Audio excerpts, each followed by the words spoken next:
Hey guys, it's Tamer, and I'm going to show you guys how we apply the observer pattern to the tower defense game. So what the observer pattern does is it lets you take a class and it lets you listen to another class without really having to be interconnected and dependent on another, and you can easily subscribe and unsubscribe from that class.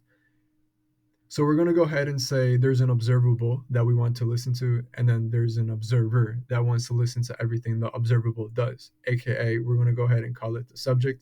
And in this case, it's going to be our player stats. So say, for example, there's a newsletter and there's a lot of different radio stations that want to talk about this newsletter. So, for example, if you're a newsletter company, you don't really want to be in charge of having to, send out newsletters to all the radio stations to talk about your new newspaper. So, what you're going to do is you're going to subscribe each radio station to the newspaper so they can go ahead and easily get all the new information whenever they want and talk about it as much as they want. And you can easily subscribe and unsubscribe from the newsletter whenever that you want. So, in this case, our newsletter is going to be player stats because we have a lot of different things that want to take lives and listen to how many lives we currently have.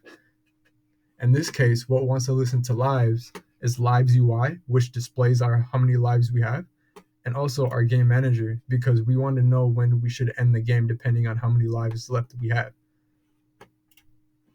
And to make this all come true is what we're going to want to do is have an observer lives interface for our observer. And then what we're going to want to do for our observable is have an iObservable lives interface for our subject.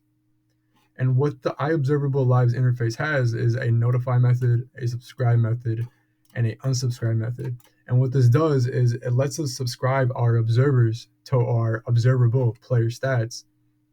And whenever we're done with it, we can easily go ahead and unsubscribe. We're going to go ahead and talk about our observer lives UI. And right off the start, you can see that we subscribe this straight to the subject player stats. And on update, we're displaying how many lives we have using the function and display in player stats. And as you can see, all the methods from our initial interface that we talked about before, iObservable lives,